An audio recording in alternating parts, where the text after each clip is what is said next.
मेरे प्यारे देशवासियों, आज हम सब 80वां स्वतंत्रता दिवस मना रहे हैं। आज हर दिलों की धड़कन वंदे मातरम के नाद से गूंज रही। आज हर घर तिरंगा है, हर मन तिरंगा है और देश उत्साह और उमंग के साथ नए संकल्पों को लेकर के आज आगे बढ़ रहा है। आप सबको स्वतंत्रता दिवस की बहुत बहुत शुभकामनाएं।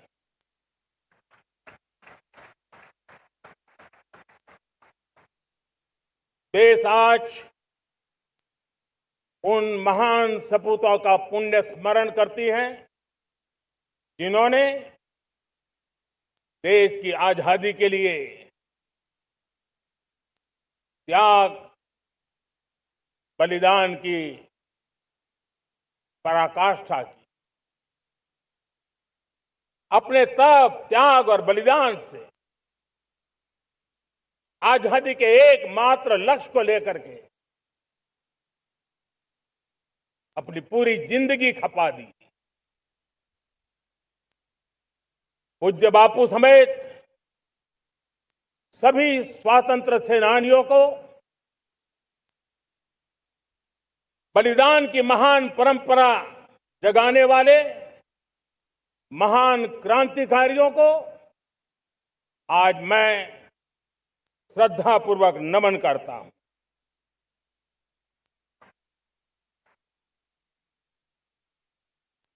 आज जो इस समारोह में उपस्थित है, उन सब के लिए आज एक ऐतिहासिक पल भी है।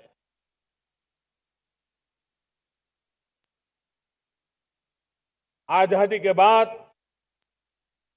15 अगस्त को लाल किले पर पहली बार वंदे मातरम गूंज रहा है।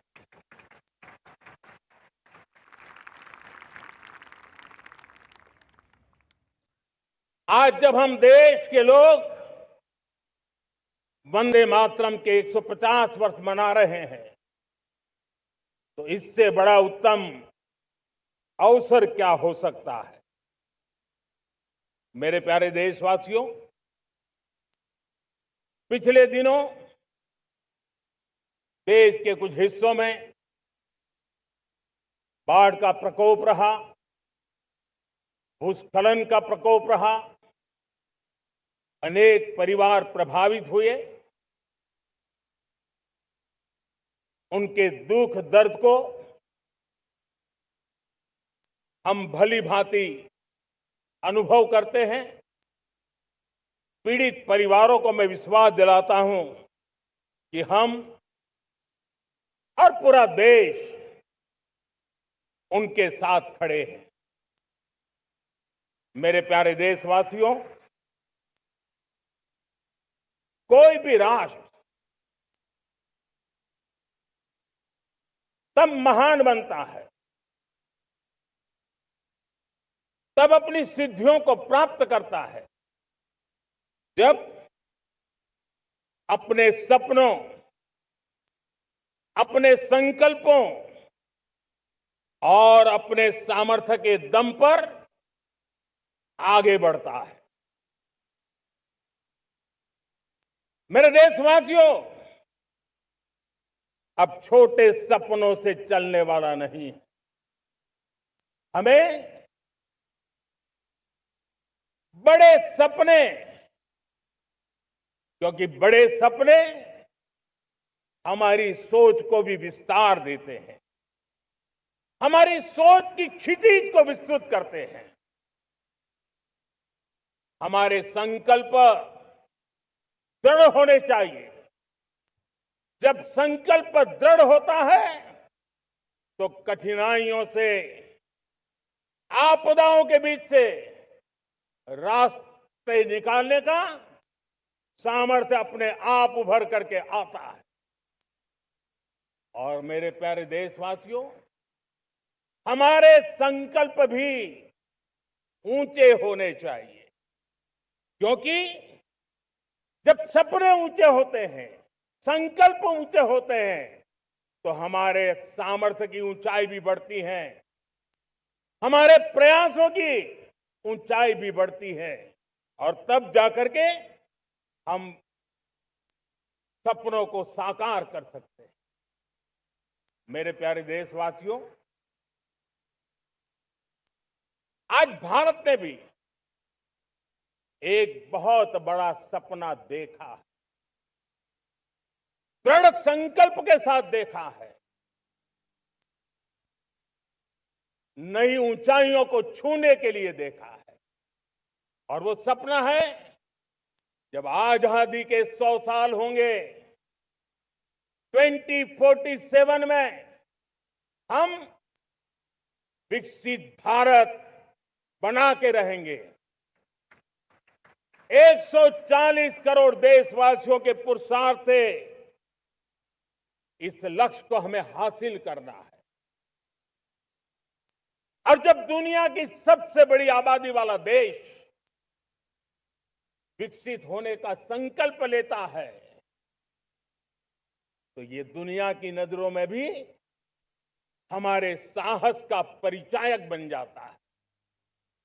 दुनिया हमारी तरफ देखने का नजरिया बदलने के लिए मजबूर हो जाती है।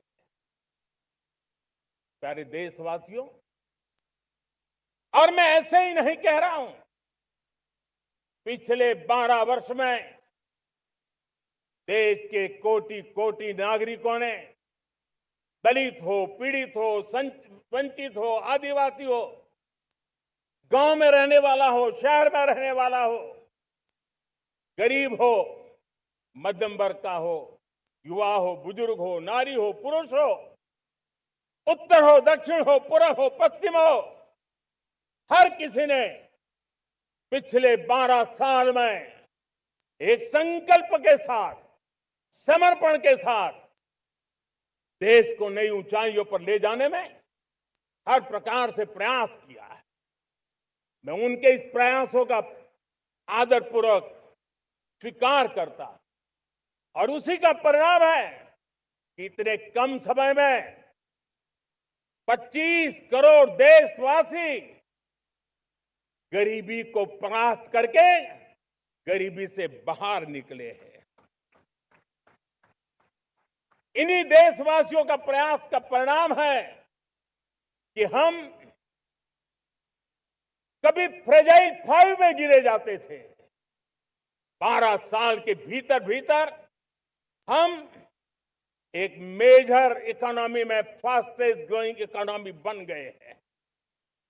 साथियों, देश आजाद हुआ, बहुत सारे सपने लेकर के आजाद हुआ, लेकिन हम गति नहीं पकड़ पाए, रफ्तार नहीं पकड़ पाए।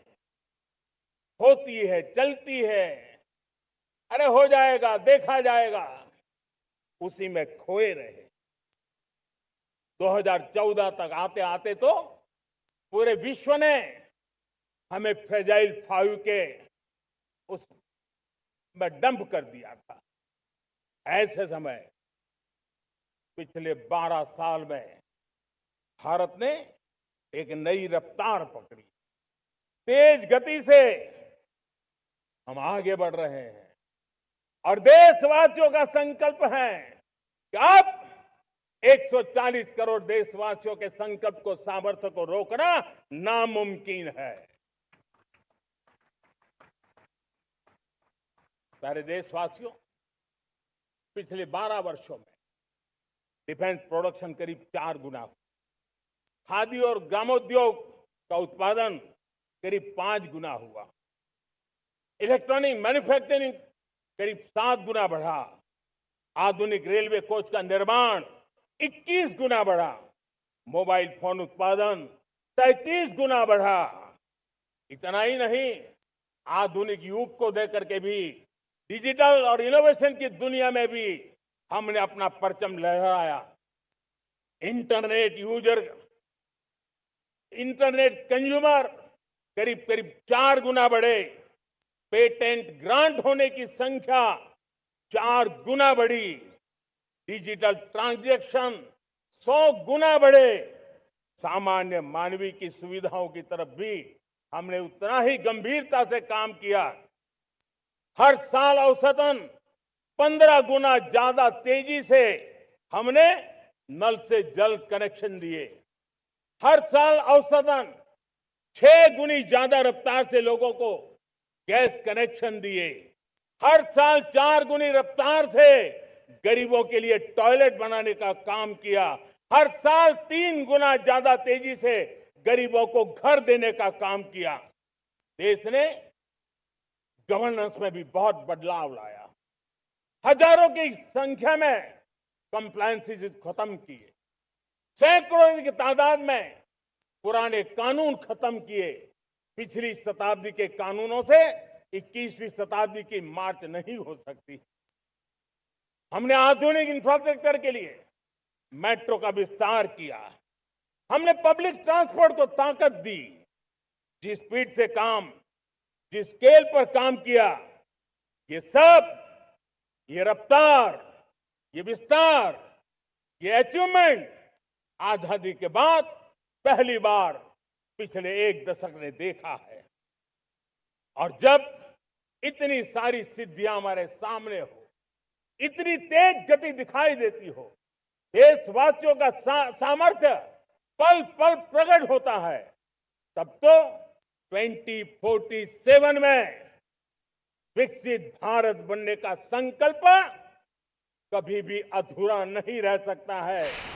ये सारे आंकड़े इस बात की गवाही देते हैं कि हम आगे बढ़ने वाले हैं, मेरे प्यारे देशवासियों। लेकिन उसके लिए आत्मविश्वास की जरूरत होती है, आत्मगौरव की जरूरत होती है, और साथ साथ आत्मनिर्भर भारत होना भी बहुत जरूरी होता है। और इसलिए बीते वर्षों में हमारा कन्विक्शन रहा है कि भारत को हमें अब दूसरे देशों पर निर्भर रह करके नहीं जीना चाहिए। हमें आत्मनिर्भर बनना चाहिए। दुनिया में बहुत कुछ मिलता है, सस्ता मिलता है, जल्दी मिल सकता है, लेकिन उससे हमारा सामर्थ्य तैयार नहीं होता, न हमारे सामर्थ्य की कसौटी होती है। और इसलिए हमें भी अपनी क्षमताओं को बढ़ाना है। अपने हितों की सुरक्षा हमें खुद को करनी है। और इसलिए आत्मनिर्भर भारत का संकल्प बहुत दृढ़ता के साथ हम लेकर के आगे बढ़ रहे हैं। मेक इन इंडिया, स्वदेशी, वोकल फॉर लोकल, इन सारे क्षेत्रों में आज हर भारतीय का मन जुड़ रहा है। मेरे प्यारे देशवासियों, मैं आपको एक उदाहरण देता हूं सेमीकंडक्टर का। देश आजाद होने के बाद विश्व में तो सेमीकंडक्टर की चर्चा हो चुकी थी, हमारे यहां भी बातें होती थी, लेकिन सेमीकंडक्टर का कोई बड़ा प्लान हम आगे नहीं बढ़ा पाए। और आज स्थिति क्या है? आज की डिजिटल दुनिया में, आज की टेक्नोलॉजी में चिप का महात्म्य हम समझते हैं। कोई भी इलेक्ट्रॉनिक गुड्स होगा, हमारे मेडिकल इक्विपमेंट होंगे, हमारे ट्रांसपोर्ट के रास्ते होंगे, हर किसी में चिप अनिवार्य है। और इस चिप के बिना दुनिया थम जाए ऐसी स्थिति पैदा हो जाए। और इसलिए भारत ने आत्मनिर्भर होने की दिशा में अपना सेमीकंडक्टर प्लांट, बड़ा सेमीकंडक्टर प्लांट, 3 सेमीकंडक्टर प्लांट शुरू हो चुके हैं।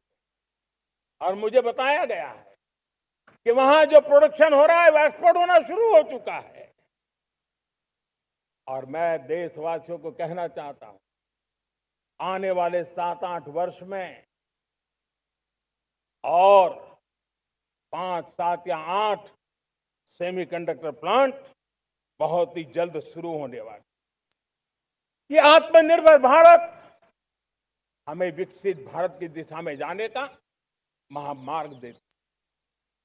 मेरे प्यारे देशवासियों, वैसी एक चर्चा क्रिटिकल मिनरल की हो रही है। पूरी टेक्नोलॉजी क्रिटिकल मिनरल पर निर्भर है। भारत इसमें भी अपने आप को सुरक्षित करने में जुटा हुआ है। क्रिटिकल मिनरल का लक्ष्य साझा किया जाए। नेशनल क्रिटिकल मिनरल ये हमने लॉन्च किया। बजट में क्रिटिकल मिनरल कॉरिडोर की हमने घोषणा की है। कई देशों के साथ एग्रीमेंट हो रहे हैं। विश्व के कई देश अब इस क्रिटिकल मिनरल के विषय में भारत के पर भरोसा करने लगे हैं। मेरे प्यारे देशवासियों, जैसे सेमीकंडक्टर की बात हो, क्रिटिकल मिनरल की बात हो, वैसे ही जिस टेक्नोलॉजी की दिशा में हम जा रहे हैं, दुनिया जा रही है, उसमें एनर्जी का महत्व और बढ़ता चला जा रहा है। अब एनर्जी के बिना भी नई दुनिया को चलाना मुश्किल है और इसलिए हमें चिप हो, एआई हो, डेटा सेंटर हो, हमें बहुत बड़ी मात्रा में बिजली की जरूरत होगी। एनर्जी सिक्योरिटी ये हमारे समय की मांग है और इसलिए हमने पहले से ही उस दिशा में एक के बाद एक मजबूत कदम उठाए हैं। एनर्जी सिक्योरिटी का एक बड़ा माध्यम है परमाणु ऊर्जा, न्यूक्लियर एनर्जी। हमने पार्लियामेंट में शांति एक्ट पास कर करके एक नए लक्ष्य तरफ जाने का रास्ता तय कर लिया है।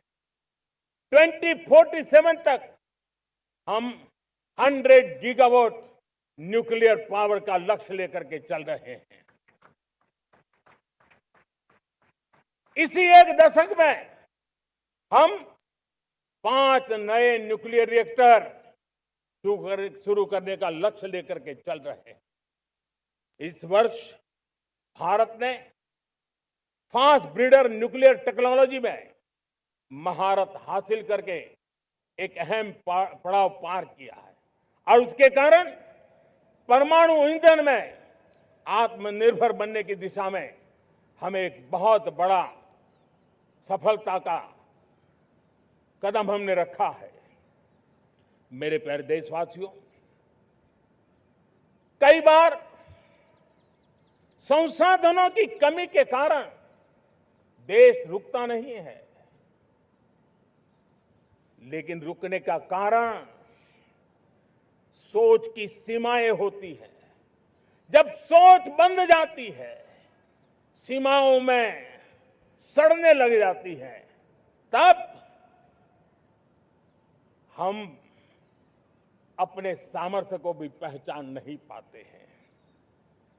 देश को आज कच्चे तेल पर निर्भर रहना पड़ रहा है और हमारी गलत सोच के कारण है। आप जान के हैरान हो जाएंगे, हमने समुद्री तट पे 99% हमारा समुद्री तट का पूरा हिस्सा ऐसी सोच के कारण नो गो एरिया घोषित करके रखा था। हमने ही समंदर के अंदर जाकर के एक्सप्लोरेशन न करने का निर्णय कर लिया था। ये सोच का दारिद्र्य था। हमने फैसला किया ये नहीं चल सकता।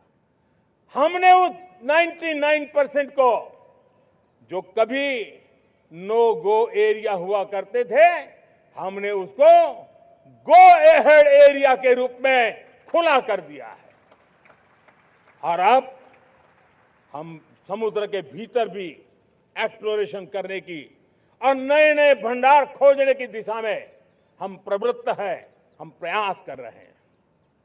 हमने पिछले वर्ष उसी दिशा में एक महत्वपूर्ण कदम रखते हुए समुद्र मंथन की घोषणा की थी और पिछले दिनों हमने 85,000 करोड़ रुपए इस काम के लिए आवंटित करके काम को गति देने का निर्णय कर लिया है। मेरे प्यारे देशवासियों, एनर्जी सिक्योरिटी, इसका मैंने कहा कि हमें ऑल्टरनेट स्रोतों की तरफ भी पूरी शक्ति लगाना बहुत जरूरी है और इसलिए ऊर्जा का सही इस्तेमाल बढ़ाते हुए भारत इसी दिशा में आज तेजी से काम कर रहा है।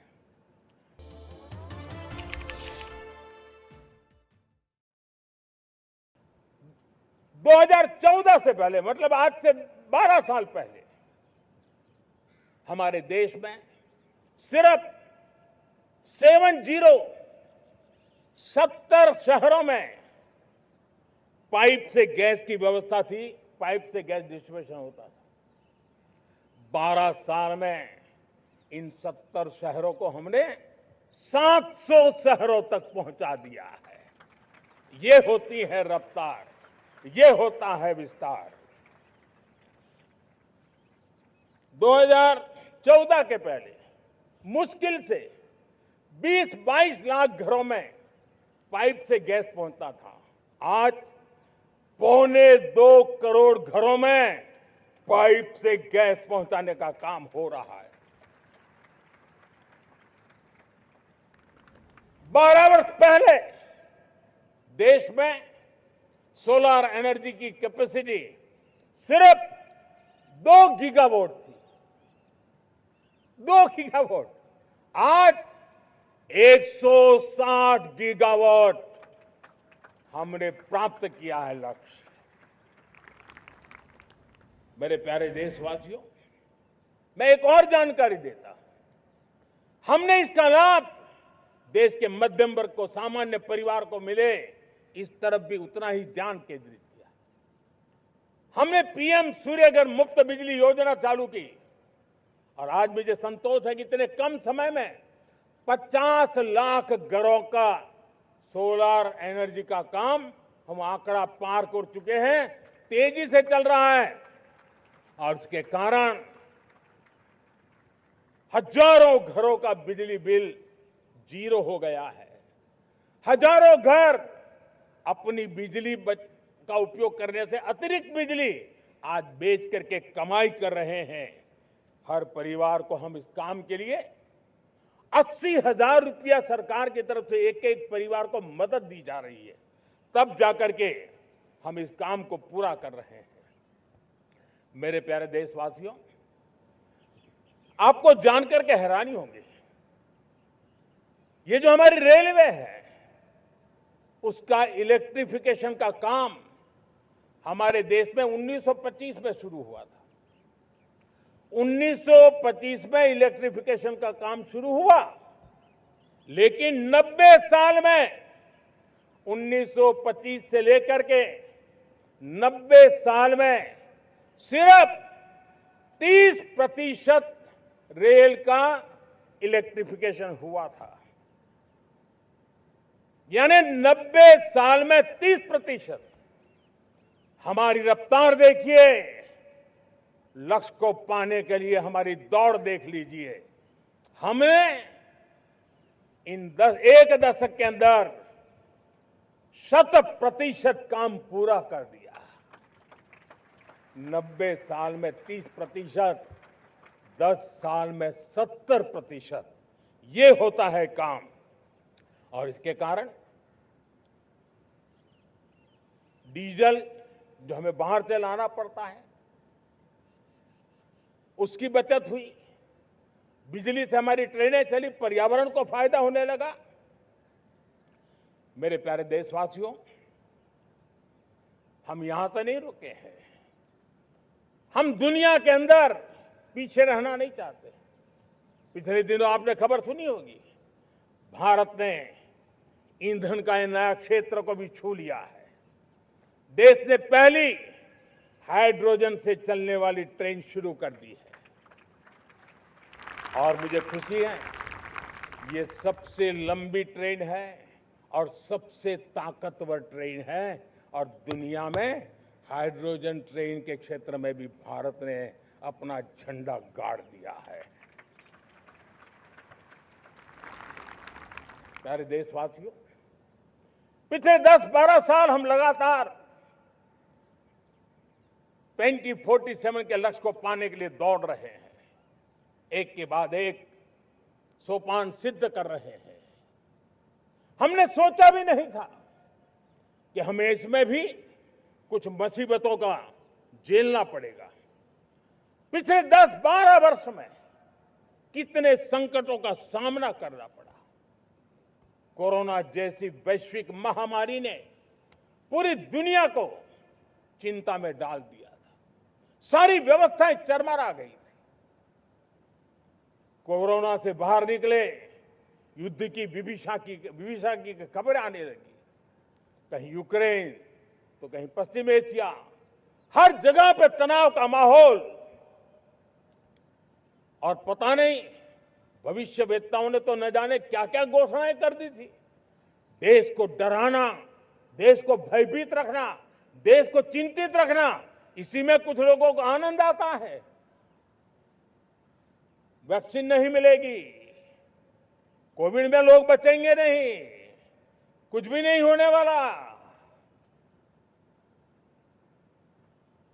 वेस्ट एशिया का क्राइसिस आया, पेट्रोल पंप पे पेट्रोल नहीं मिलेगा, गैस नहीं मिलेगा, डीजल नहीं मिलेगा, फर्टिलाइजर नहीं मिलेगा। सारी दुनिया भर की अफवाहें फैला करके भारत के लोगों को भयभीत करने का, डराने का, चिंता के अंदर डुबो देने का कुछ लोगों को आनंद आ रहा था।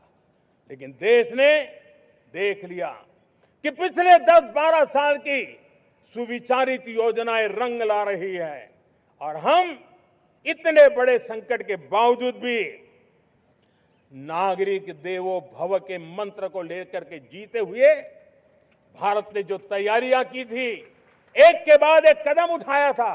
सोचा नहीं था कि संकट आएगा, लेकिन उस संकट के समय में ये सारी चीजें काम आ गई और आज देश में गैस भी है, पेट्रोल भी है, यूरिया भी है।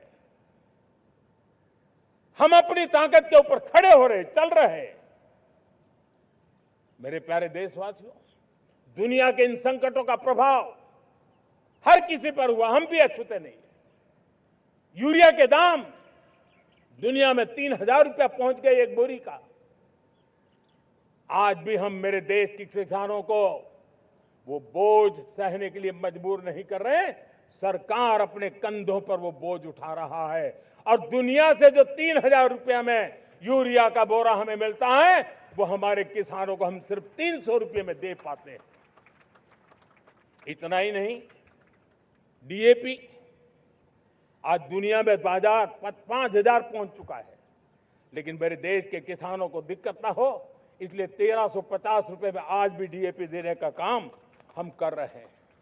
मेरे प्यारे देशवासियों, एक समय था जब मैं आत्मनिर्भरता की बात कर रहा था तो कुछ लोग एयर कंडीशन चैम्बर में बैठ करके सोचने वाले लोग हमें बता रहे थे ग्लोबलाइजेशन का क्या होगा। लेकिन दुनिया देख रही है कि पिछले एक दशक में ऐसा लग रहा है कि दुनिया ने ग्लोबलाइजेशन बोलना ही बंद कर दिया है। जहां से ग्लोबलाइजेशन की आवाज आती थी वो बंद सुनाई नहीं देती है। दुनिया का हर देश अपनी अपनी संभालों के मिजाज की तरफ गया है। लेकिन दुर्भाग्य से इस संकट के कालखंड में कुछ लोगों ने अपना रुतबा दिखाने के लिए संसाधनों को वेपनाइज करने का खेल खेला है। दुनिया अपने पास जो कुछ भी है उसको वेपनाइज करने में लगी है। संसाधनों का वेपनाइज, रिसोर्स का वेपनाइज, पेट्रोल, डीजल, फर्टिलाइजर, दवाइयां, टेक्नोलॉजी की चिप्स। इतना ही नहीं, भूभाग को भी वेपनाइज किया जा रहा है। और ऐसे समय अगर हम आत्मनिर्भरता मंत्र को लेकर 10 साल सही दिशा में न चले होते तो हम कल्पना कर सकते हैं कि ऐसी चुनौतियों का मजबूती से मुकाबला कैसे करते। और हमारी तैयारियां निरंतर बढ़ती जा रही है। मेरे प्यारे देशवासियों, दूसरी तरफ आज भारत का प्रोफाइल पूरी तरफ बढ़ रहा है। आज भारत दुनिया के लिए एक स्वीकृत और सम्मानीय देश के रूप में बन रहा है। भारत के पास स्थिर पॉलिटिकल मैंडेट है, स्थिर सरकार है, भारत का वाइब्रेंट लोकतंत्र है, भारत का मजबूत न्याय तंत्र है और हम सबको दिशा देने वाला भारत का संविधान है। और अब दुनिया हमारे इन सामर्थ्य को पहचानने लगी है। और इसलिए 2014 के बाद दुनिया करीब करीब 40 देशों के साथ हमारा FTA एग्रीमेंट हो रहा है। अब देखिए कितना बड़ा अवसर आया है। लेकिन ये जो ट्रेड एग्रीमेंट्स हुए हैं, ये एक बहुत बड़ा अवसर है। और इसलिए खास करके मैं मेरे MSMEs को कहना चाहूंगा कि हमें इस मौके को छोड़ना नहीं है। दुनिया में हमें पहुंचना है। भारत के उत्पाद की हर चीज विश्व के बाजार में पहुंचे। और चाहे हमारा टेक्सटाइल हो, हमारी मशीनरी हो, हमने दवाइयां हो, हमने मौका छोड़ना नहीं है। लेकिन वैश्विक जो पैरामीटर्स हैं, उस पैरामीटर को हमें पार करना होगा। हमें दुनिया से जो मिलता है उसे अच्छा देना पड़ेगा, दुनिया में जो मिलता है उसे सस्ता देना पड़ेगा। और पंजाब के लुधियाना से लेकर के तमिलनाडु के तिरुपुर तक हमारा टेक्सटाइल सेक्टर दुनिया में पहुंच सकता है। इतना ही नहीं, केरलम से लेकर के गुजरात और तमिलनाडु से लेकर के बंगाल, ये हमारा समुद्री तट, हमारे मछुआरे भाई बहन आज इस FTA के कारण हमारे श्रिप यानी झींगा, उसके एक्सपोर्ट की बहुत संभावना बनी है। हमारे सी फूड की दुनिया में पहुंच बनने की संभावना पड़ी हुई है। और इसलिए मैं चाहूंगा कि हम इस परिस्थिति का फायदा उठाते हुए, हम आगे चलते हुए, हम इन कामों को पार करने के लिए प्रयास करें। मेरे प्यारे देशवासियों, मैंने जो भूमिका आपके सामने रखी है, उसके पीछे 2047 का लक्ष्य इन मजबूत नींव पर खड़ा है। 2047 विकसित भारत का लक्ष्य हमने पिछले 10-12 साल में देशवासियों ने जो सामर्थ्य दिखाया है, उस सामर्थ्य का हिस्सा है। और इसलिए मेरे प्यारे भाइयों बहनों, सदी का 1/4 हिस्सा बीत चुका है और अगला 1/4 हमारे लिए अत्यंत महत्वपूर्ण है। अब हम रुक नहीं सकते हैं, हमारी गति नहीं रुक सकती है, हमारी दिशा तय हो चुकी है, हमें प्राप्त करके रहना है। और इसके लिए हमें अपना वर्क कल्चर बदलना होगा। हमारे वर्क कल्चर को बदलते हुए हमें हमारी सोच को भी बदलना होगा, हमें हमारे काम की गति को भी बदलना होगा। जो काम पिछले 5-7 दशक में नहीं हुए हैं, वो काम हमें आने वाले 5-7 साल में करने हैं।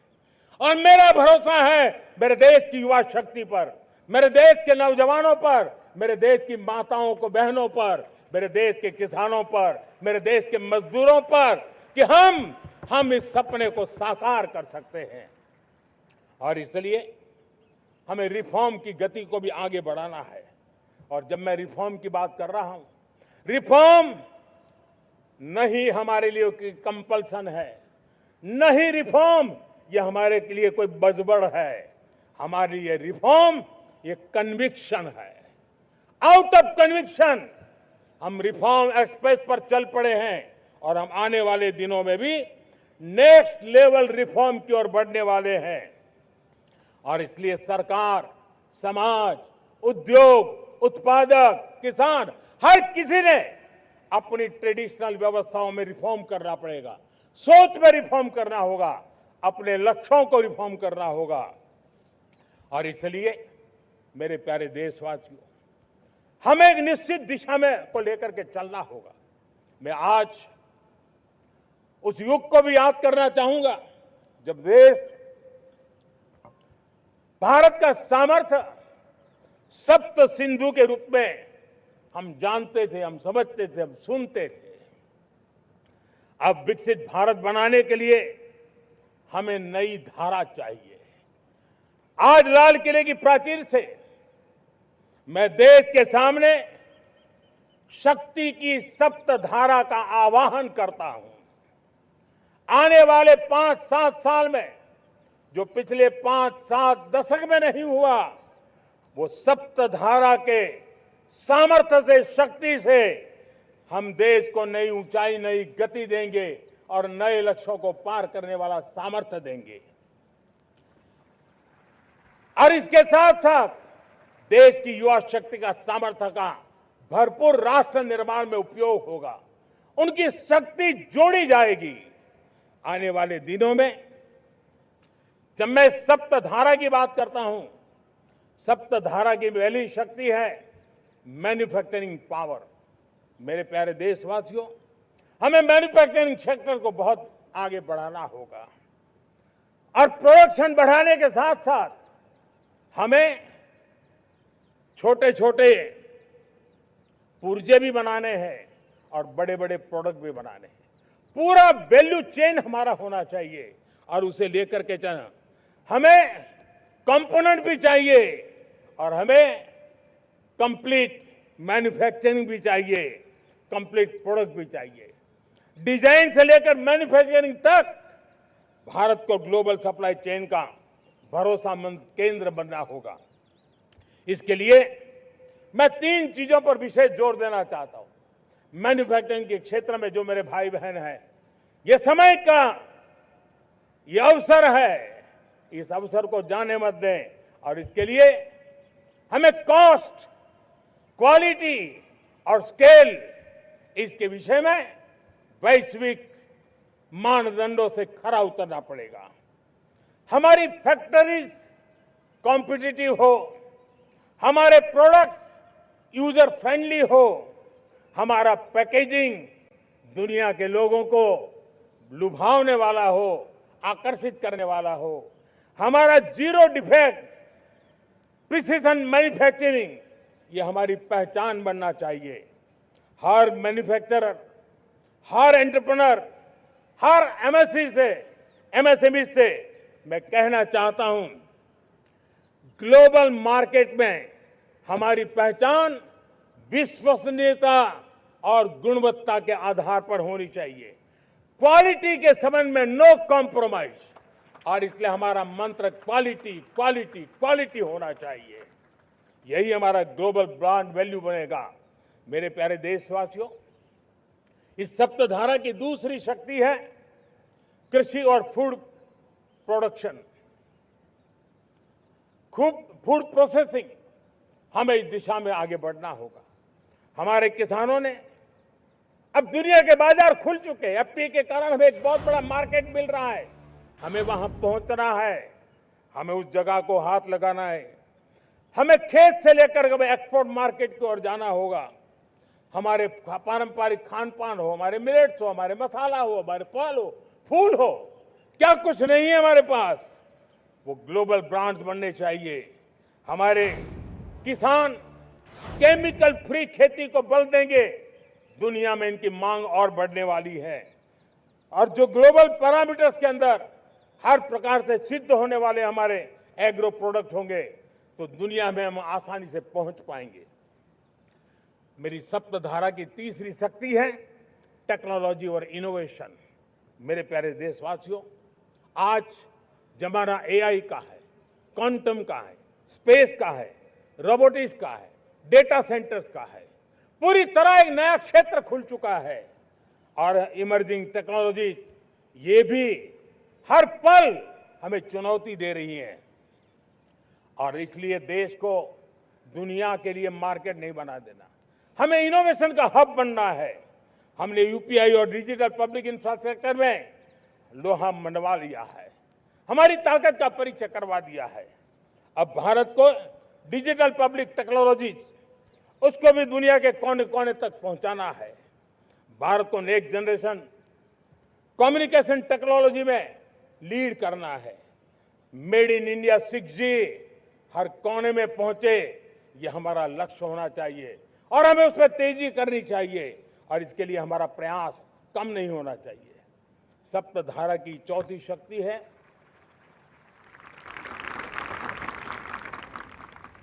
गति शक्ति। ये गति शक्ति देश के अंदर सीमलेस फास्ट कनेक्टिविटी पर हमें बल देना होगा। शहरों को हाई स्पीड रेल से हमें जोड़ना होगा। मॉडर्न हाईवे चाहिए, इनलाइन वाटरवेज चाहिए, एयरपोर्ट चाहिए, मल्टी मॉडल लॉजिस्टिक की व्यवस्था चाहिए। हमें पोर्ट्स को सिर्फ सामान उतारना चढ़ाने की जगह नहीं, दुनिया के शिप्स आकर के लंगर हो जाए इतना नहीं, हमें हमारे पोर्ट्स को पोर्ट लेड डेवलपमेंट ग्रोथ की दिशा में हमें आगे बढ़ना होगा। हमारी पांचवी शक्ति है सप्तधारा की, वो है रक्षा शक्ति। और ये रक्षा शक्ति का महत्व हर प्रकार से है। मेरे प्यारे देशवासियों, डिफेंस में आत्मनिर्भर होना अब भारत ने अनुभव कर लिया, दुनिया ने अनुभव कर लिया है, इसके बिना कोई चारा नहीं है। विश्व जब अपनी अपनी ही सोच रहा है, तब भारत विश्व के लिए बाजार बन करके नहीं रह सकता है। हमें डिफेंस के क्षेत्र में आत्मनिर्भर होना होगा। Next generation defence technology develop करके हमें ग्लोबल सप्लायर बनने की दिशा में हमें लक्ष्य लेकर के चलना है। हमें ड्रोन, काउंटर ड्रोन सिस्टम को विकसित करना होगा और हाइपरसोनिक डिफेंस टेक्नोलॉजीज, उस पर हमें लीडरशिप लेनी होगी। साथियों, साइबर सुरक्षा भी आज हर घर के लिए एक समस्या बन रही है। वो भी एक रक्षा का क्षेत्र है जिसमें हमारे युवाओं की जो सामर्थ्य है, उस सामर्थ्य का उपयोग हम देश के और दुनिया के लिए कर सकते हैं। हमारी सप्तधारा की छठी शक्ति है ग्रीन इकोनॉमी, ब्लू इकोनॉमी, जो ग्रीन जॉब को भी जन्म देती है। हमें green hydrogen, renewable energy, energy storage, green mobility, green manufacturing in global scale हमें पा करके रहना है। हमें दुनिया जब ग्लोबल वार्मिंग की चर्चा करती रहती है, हम रास्ते खोजते रहते हैं, हम समस्याओं का समाधान दे रहे हैं और भारत एक ग्रीन मूवमेंट का बहुत बड़ा सामर्थ्य लेकर के चलिए। भारत के पास ब्लू इकोनॉमी के लिए भी बहुत बड़ा अवसर है। बहुत बड़ा लंबा हमारा कोस्ट लाइन है। ब्लू इकोनॉमी के लिए बहुत बड़े अवसर है। फिशरीज है, कोस्टल टूरिज्म है, ओशन टेक्नोलॉजी है। ऐसे कितने ही क्षेत्र हैं जिसमें हम आगे बढ़ सकते हैं। मेरे प्यारे देशवासियों, भारत सप्तधारा की जब बात करके लेकर चला है, तब हमारी सातवीं धारा है और दुनिया के लिए इसका अपना भी एक महत्व है और वो है भारत का सॉफ्ट पावर। भारत के सॉफ्ट पावर की ताकत है। आज योग ने पूरी दुनिया को भारत के साथ जोड़ के रखा हुआ है। योग दुनिया के लिए एक ऊर्जा बनता जा रहा है, भारत के लिए विश्वास का बड़ा कारण बनता जा रहा है। जिस भारत के पास आस्था के केंद्र हो, जिस भारत के पास आयुर्वेद हो, जिस प्रकार से भारत के पास होलिस्टिक हेल्थ केयर की व्यवस्था हो, हील इन इंडिया का मूवमेंट हो, हम दुनिया के अंदर हमारे सामर्थ्य को लेकर के जा सकते हैं। हैंडीक्राफ्ट हो, संस्कृति हो, हमारी फिल्में हो, हमारा क्रिएटिव वर्ल्ड हो, वीएफएक्स हो, हमारा एनिमेशन हो, हमारी गेमिंग हो, डिजिटल कंटेंट हो, क्रिएटिव वर्ल्ड के अंदर भारत अपना रुतबा दिखा सकता है। हमने उसको वैश्विक सामर्थ्य के रूप में विकसित करना होगा।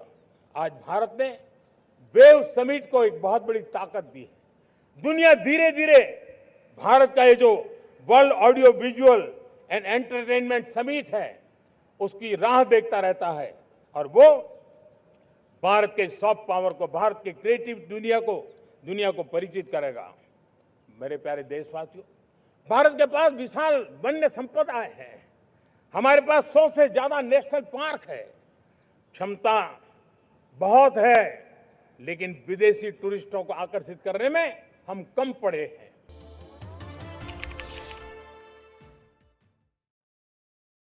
हमारा सामर्थ्य में दुनिया को दिखाना है। हम ये काम आरा से करें और हम जल्द से जल्द हम इन लोगों आज दुनिया में स्पोर्ट्स की जो है वो भी एक बहुत बड़ा भारत के प्रति आकर्षण का केंद्र। दुनिया के स्पोर्ट्स इवेंट भारत में क्यों ना हो। कॉन्स्टेंट इकोनॉमी बहुत बढ़ रही है, देश के नौजवानों का आकर्षण है। विश्व का हर कोई कलाकार चाहता है कभी न कभी भारत की धरती पर अपना कॉन्सर्ट करे। ये एक बहुत बड़ा अवसर है, हमें इसको मोबिलाइज करने के लिए व्यवस्थाएं खड़ी करनी होगी। साथियों, सप्तधारा की इन 7 शक्तियां, सप्त शक्तियां उद्देश्य सिर्फ एक सेक्टर में प्रगति करने का नहीं है। एक होलिस्टिक अप्रोच के साथ हमें राष्ट्र को जो लक्ष्य लेकर के हम चल रहे हैं, जो एम्बिशन लेकर के चल रहे हैं, उस स्केल को हमें पार करने की दिशा में काम करना है। मेरे प्यारे देशवासियों, कुछ चीजें मैंने बताई हैं, लेकिन मैं इससे भी आगे सोचता हूं। मैं जरा देश को झकझोरना चाहता हूं।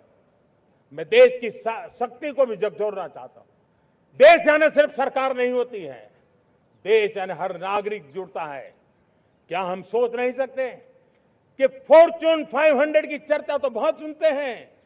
आने वाले एक दशक में इन फॉर्च्यून 500 में 50 कंपनियां भारत की क्यों न हो, ये लक्ष्य हमारा क्यों न होना चाहिए।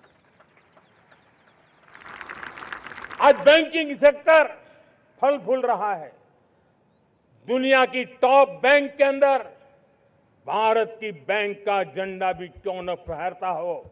भारत की बैंक भी टॉप बैंक 5 बैंक में भारत की भी एक बैंक होनी चाहिए। भारत की फार्मा की दिशा में हमने बहुत काम किया है, लेकिन समय की मांग है कि दुनिया की 5 बड़ी फार्मा कंपनियों में भारत की भी 1-2 फार्मा कंपनियों का नाम गूंजना चाहिए। भारत उसमें अपना स्थान बनाना चाहिए। लॉ फर्म्स होते हैं, रेटिंग एजेंसी होती है। क्या समय की मांग नहीं है कि ग्लोबल लीडरशिप अब हमारे हाथ में होनी चाहिए। टैलेंट है, सामर्थ्य है, हमारा लंबा इतिहास भी है, भाषाओं पर हमारा प्रभुत्व है। हमें विश्व में पहुंचना चाहिए। हमारी कोई कंसल्टिंग फर्म, अकाउंटिंग फर्म दुनिया के टॉप फर्म्स के अंदर क्यों नहीं होनी चाहिए। भारत की टेक्नोलॉजी कंपनियां दुनिया के अंदर सिरमौर हो, यह हमारा लक्ष्य होना चाहिए।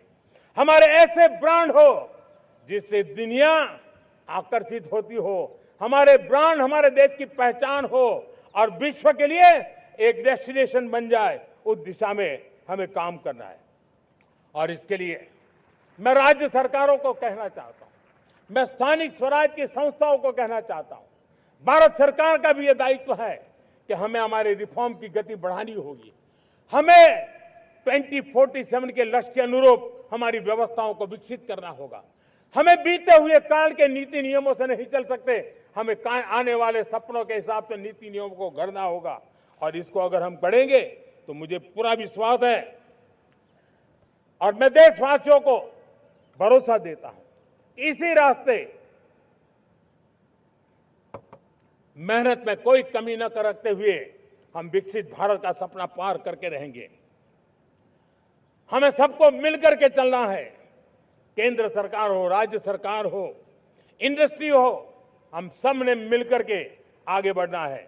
हमें रिफॉर्म्स करते रहना है, रिफॉर्म्स को आगे बढ़ाते रहना है। और मैंने पहले भी कहा था, हम रिफॉर्म कंपल्सन से नहीं, कन्विक्शन से कर रहे हैं, लक्ष्य को प्राप्त करने के लिए कर रहे हैं। मेरे प्यारे देशवासियों, जब मैं विकसित भारत की बात कर रहा हूं, देश को तेज गति से आगे बढ़ाने की बात कर रहा हूं, उसका सबसे बड़ा लाभार्थी कौन है? इन सारे प्रयासों का सबसे बड़ा साधक कौन है? अगर साधक है तो मेरे देश का युवा है, मेरे देश की युवा शक्ति है। विकसित भारत की यात्रा में युवाओं की बहुत बड़ी भूमिका है। इतना ही नहीं, विकसित भारत का सबसे बड़ा लाभार्थी भी मेरे देश का युवा है और इसलिए हमें विकसित भारत के लक्ष्य को युवाओं के साथ जोड़ करके आगे बढ़ाना है। युवाओं हमारी सर्वोच्च प्राथमिकता के साथ हमें आगे बढ़ना है। साथियों, पिछले 10-12 साल में उस दिशा में बहुत कुछ हुआ है। स्टार्टअप इंडिया अभियान, आज पूरे देश में 2.5 लाख से ज्यादा रजिस्टर्ड स्टार्टअप बन गए। देश के नौजवान खुद तो काम कर रहे हैं, अनेकों को रोजगार दे रहे हैं। 1 लाख करोड़ रुपया इनोवेशन फंड भारत सरकार ने घोषित किया है। मैं देश को, नौजवानों को कहना चाहता हूं, आप अपने सपनों को लेकर के आइए, संसाधनों की कमी नहीं रहने देंगे। 1 लाख करोड़ रुपया आपके दिल दिमाग को सामर्थ्य देने का एक व्यवस्था हमने कर दी है। रिसर्च के नए अवसर मिले, डिजिटल इंडिया के नए सस्ते डेटा, ये युवाओं को सशक्त किया। दुनिया में सस्ता डेटा कहीं है तो भारत की धरती पर है और देश के नौजवानों को नई ताकत दी है। स्किल इंडिया हमने नेशनल प्रोग्राम बनाया है। स्पेस सेक्टर को हमने ओपन कर दिया। नेशनल ड्रोन पॉलिसी हमने बनाई है। खेलो इंडिया पॉलिसी बनाई है। 35 वर्षों तक एजुकेशन पॉलिसी नहीं थी, नई एजुकेशन पॉलिसी लेकर के आए हैं और इसका फायदा मिडिल क्लास के परिवारों को हुआ है। साथियों, 2004 से 14 आंकड़ा मुझे देना चाहिए आपको। 2004 से 14 हमारे देश में 350 से भी कम यूनिवर्सिटी थी और आज 10-12 साल के भीतर भीतर करीब 650 नई यूनिवर्सिटी जुड़ चुकी है। करीब 1000 का आंकड़ा हम पहुंच रहे हैं। 2014 के पहले मेडिकल की सिर्फ 400 सीटें हुआ करती थी, आज करीब 850 सीटें मेडिकल की हो रही है। इतना ही नहीं, अब विदेशी यूनिवर्सिटी भी भारत की धरती पर आ रही है। भारत के अंदर विदेशी यूनिवर्सिटी की डिग्री मेरे नौजवान को मिले, इसका प्रबंध भी हो चुका है। हमारे देश के युवा मन बचपन से ही टेक्नोलॉजी की तरफ आकर्षित हो, उस दिशा में हम काम कर रहे हैं और इसलिए हमने करीब 10,000 से अधिक अटल टिंकरिंग लैब छोटे छोटे बच्चों के हवाले कर दी है ताकि उनका इनोवेशन और टेक्नोलॉजी के अंदर उनका मन बने। 12 वर्ष युवा, हमने अनेक रास्ते खोले। हम स्टार्टअप ओपन कर दिया। आपने देखा होगा भारत के प्राइवेट स्टार्टअप 28 साल की एवरेज उम्र के बच्चों ने, नौजवानों ने दुनिया में पहले ही ट्रायल में अपना सैटेलाइट लॉन्च कर दिया और रॉकेट लॉन्च कर दिया। उन्होंने बहुत बड़ा काम कर दिया साथियों। आज करीब 2.5 लाख से ज्यादा रजिस्टर्ड स्टार्टअप है। हमने पिछले दिनों एआई इंपैक्ट समिट किया था। एआई का विस्तार बहुत तेजी से बढ़ रहा है। लाल किले से मैं देश के नौजवानों के लिए घोषणा करना चाहता हूं। हमने तय किया है कि आने वाले 1 वर्ष में 1 करोड़ युवाओं को एआई स्किल के लिए ट्रेनिंग देने का हम काम करेंगे ताकि हमारा देश का नौजवान एआई की दुनिया में भी नेतृत्व करने का सामर्थ्य। मेरे साथियों, बायो इकोनॉमी एक नया क्षेत्र है। एक समय था 2014 के पहले सिर्फ 60,000 करोड़ रुपए का बायो इकोनॉमी का काम होता था। मेरे देश के नौजवान, आपने क्या कमाल कर दिया है। देखिए, नीतियां जब सही होती है, लक्ष्य जब साफ होता है, तो मेरे देश के नौजवान कैसा करके बायो इकोनॉमी में देश की युवा शक्ति ने सामर्थ्य दिखाया। 2014 के पहले जो 60,000 करोड़ का कारोबार था, आज वो कारोबार बायो इकोनॉमी 20 लाख करोड़ पहुंच चुकी है। दोस्तों,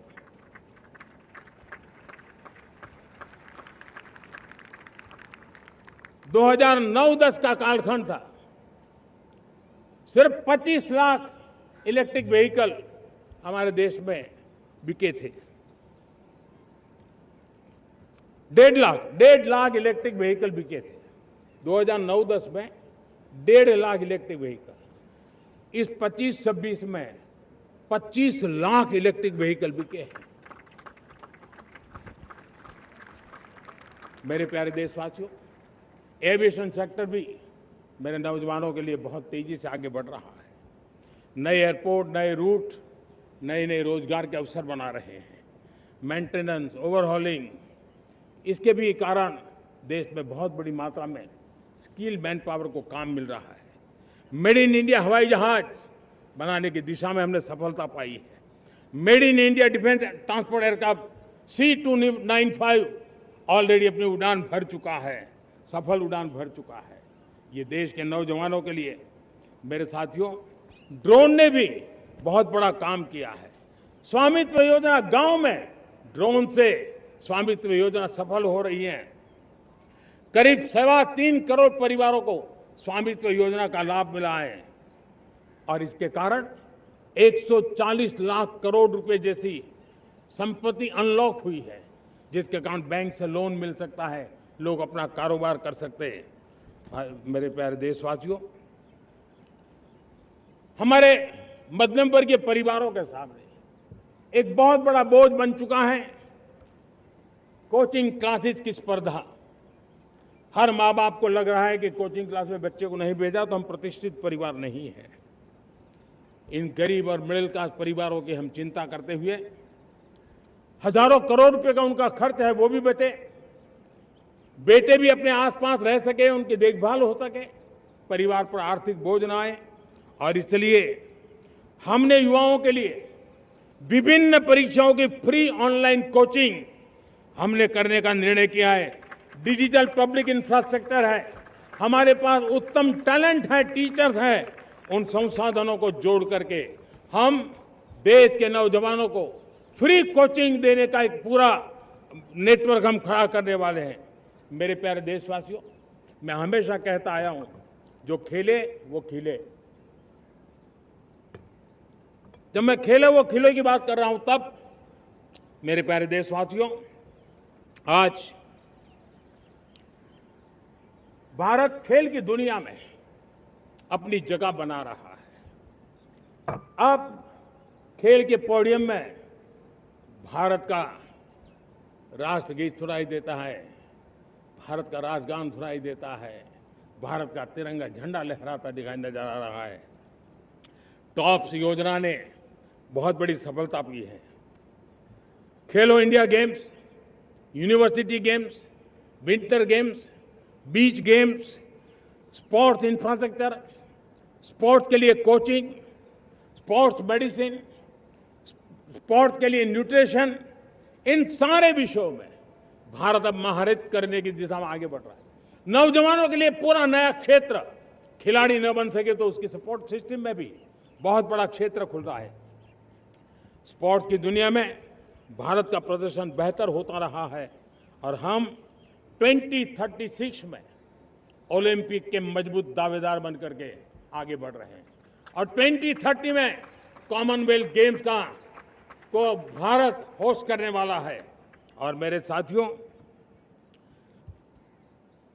दुनिया में जो ओलंपिक की खेल होते हैं, करीब 40 प्रकार के गेम होते हैं और करीब 350 साढ़े 350 स्पर्धाएं होती हैं ओलंपिक में। और आपको जानकर के दुख होगा मेरे देशवासियों, मेरे नौजवानों, मैं आपको चुनौती देता हूं, मैं आह्वान करता हूं, मैं आपकी मदद चाहता हूं। 350 जितने स्पर्धाओं में भारत 2/3 खेलों में कहीं होता ही नहीं, हमारी मौजूदगी नहीं होती, हम क्वालिफाई नहीं होते हैं। हमने तय किया है कि 2036 में जो ओलंपिक होगा, हम चाहते हैं कि वो भारत में हो, लेकिन 2036 में जिन विधाओं में आज भारत खेलता नहीं है, जिन विधाओं में भारत क्वालिफाई नहीं करता है, जिन स्पर्धाओं में भारत ने छोड़ के रखा है, 3/4 हिस्सा हमारे इंतजार कर रहा है। भारत उस पर बल देगा और इसके लिए हम टैलेंट हंट का एक अभियान भी चलाना चाहते हैं। हमें अगर 2036 के लिए खिलाड़ी चाहिए तो आज जो 5 साल, 10 साल, 15 साल की उम्र के नौजवान हैं, बेटे हैं, उनके तरफ ध्यान देना होगा, उन बेटियों पर ध्यान देना होगा। और इसलिए 5 से 15 उम्र के बच्चों में खेल प्रतिभा ढूंढने के लिए गांव-गांव, शहर-शहर, स्कूल-स्कूल एक टैलेंट हंट का अभियान चलाया जाएगा। बच्चों की प्रतिभा को देखा जाएगा और फिर उनको स्पेशल ट्रेनिंग दे करके देश के लिए खेलने वाले अच्छे खिलाड़ी बनाए जाएंगे। मेरे प्यारे युवा, देश के सामने, देश के नौजवानों के सामने नशा एक बहुत बड़ा संकट बनता जा रहा है। नशा मुक्त भारत ये हम सबका सामूहिक दायित्व होना चाहिए। हमारे उज्जवल भविष्य के लिए हमारी युवा पीढ़ी मजबूत हो, हमारा युवा सामर्थ्य हमारे देश के लिए काम आए, इसलिए नशा मुक्त भारत। पिछले दिनों माय भारत के वॉलंटियर्स ने, देश के एनजीओ ने, देश के सामाजिक सांस्कृतिक संगठनों ने, देश के आध्यात्मिक पुरुषों ने मिलकर के नशा मुक्त भारत का 100 सप्ताह का एक कार्यक्रम तय किया है। 100 सप्ताह तक एक अभियान चलने वाला है। मैं हर परिवार को कहना चाहता हूं कि आप भी इस अभियान का हिस्सा बने, आप इसके साथ जुड़िए और देश के नशा मुक्त भारत के सपने को पूरा करने के लिए आप आगे आइए। मेरे प्यारे देशवासियों, 21वीं सदी में दशकों पुरानी जो चुनौतियां हैं, उन चुनौतियों को खत्म करना बहुत अनिवार्य है।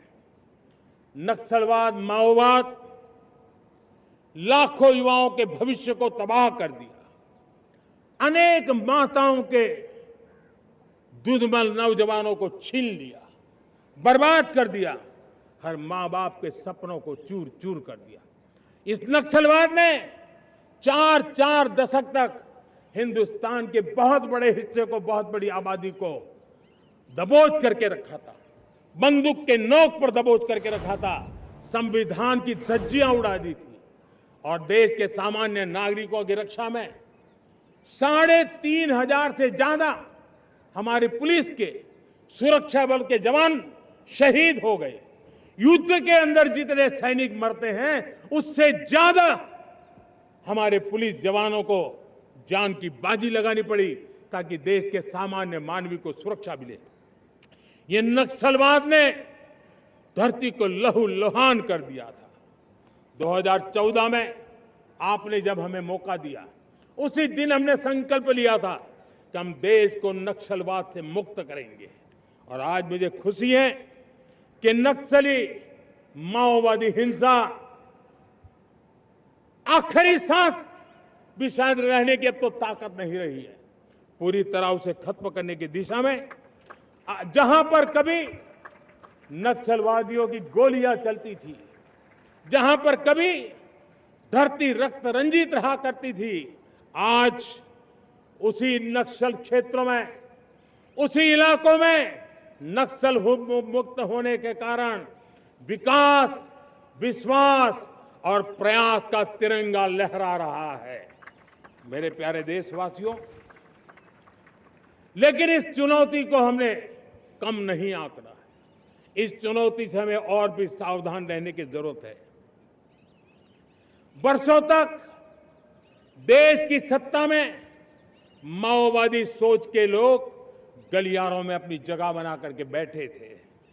सरकारी कमेटियों में सलाहकार के रूप में भी ये माओवादी सोच ने नीतियों को प्रभावित किया था। मेरे प्यारे देशवासियों,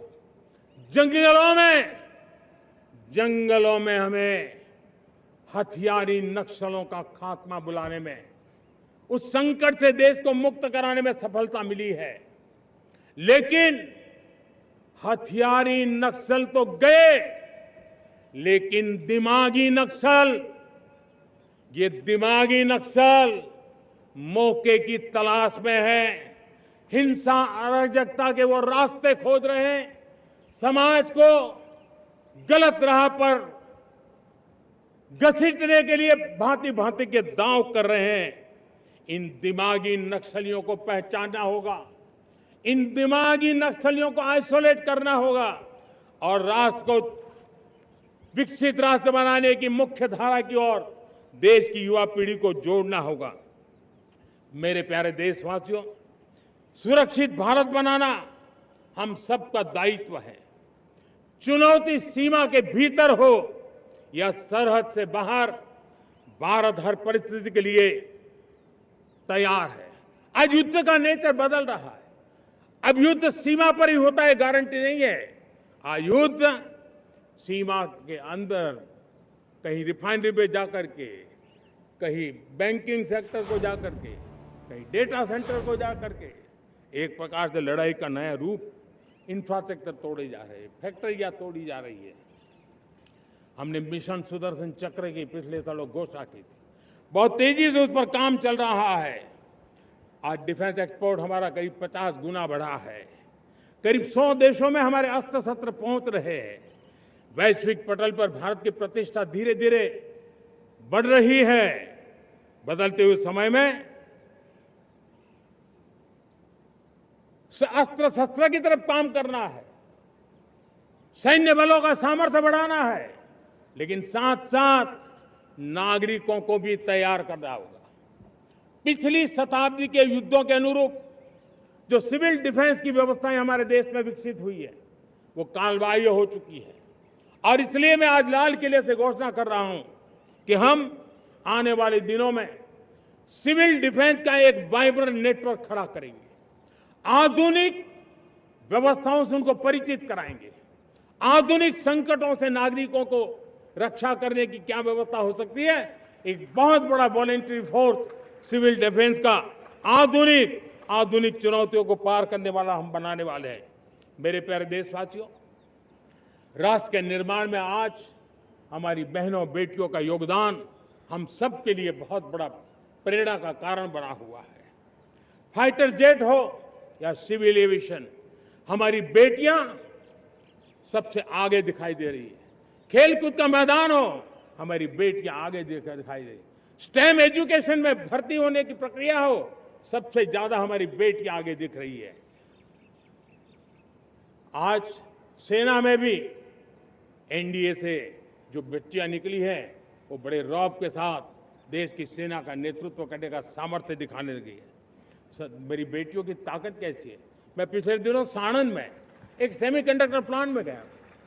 वहां आदिवासी बेटियां, देश के अलग अलग कोने से आई हुई बेटियां काम कर रही थी। वो उस गांव से आई थी जिन्होंने पासपोर्ट क्या होता है पता तक नहीं था। वो बेटियां विदेशों में गई, ट्रेनिंग लेकर के आई और आज चिप निर्माण का काम कर रही है और बड़े कॉन्फिडेंस, मैं जो उनका कॉन्फिडेंस देखा, मैं सचमुच में बहुत प्रभावित हुआ था। आज 3 करोड़ बहनों को हमने लखपति दीदी बनाने का लक्ष्य तय किया था, उसको पार कर लिया। अब हम 6 करोड़ लखपति दीदी बनाने के लक्ष्य को लेकर के आगे बढ़ रहे हैं। मेरे प्यारे देशवासियों, आज पंचायतों में, नगर पालिका में, महानगर पालिका में बहुत बड़ी मात्रा में हमारी महिलाएं जनप्रतिनिधि बनकर के देश का मार्गदर्शन कर रही है, समस्याओं का समाधान कर रही है, बहुत ही सक्षम नेतृत्व दे रही है।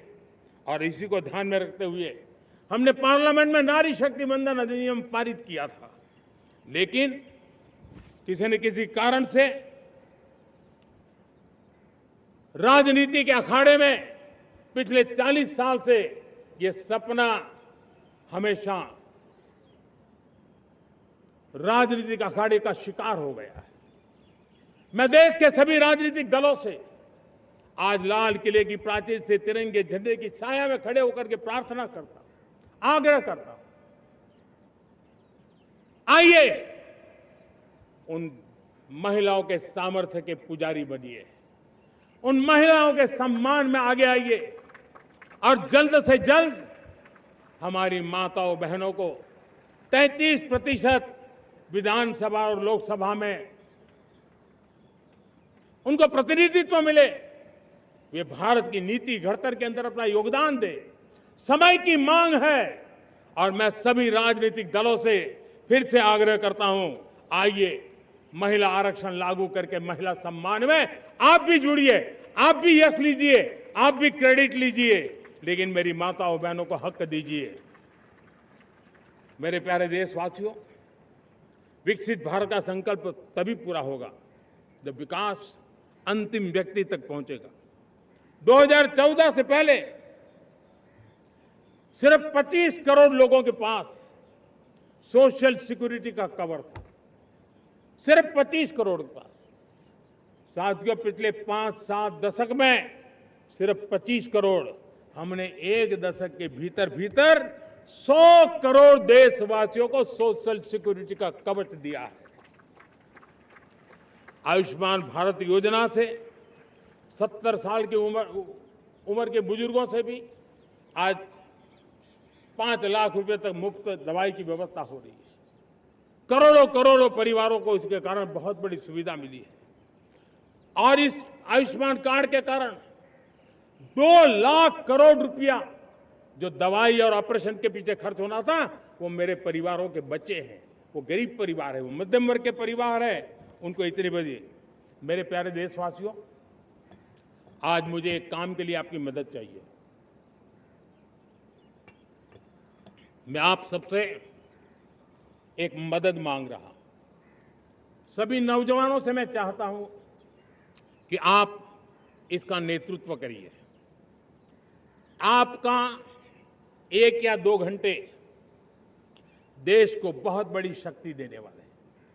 आपको लगेगा 1-2 घंटे में मैं देश की क्या शक्ति, मैं बताता हूं।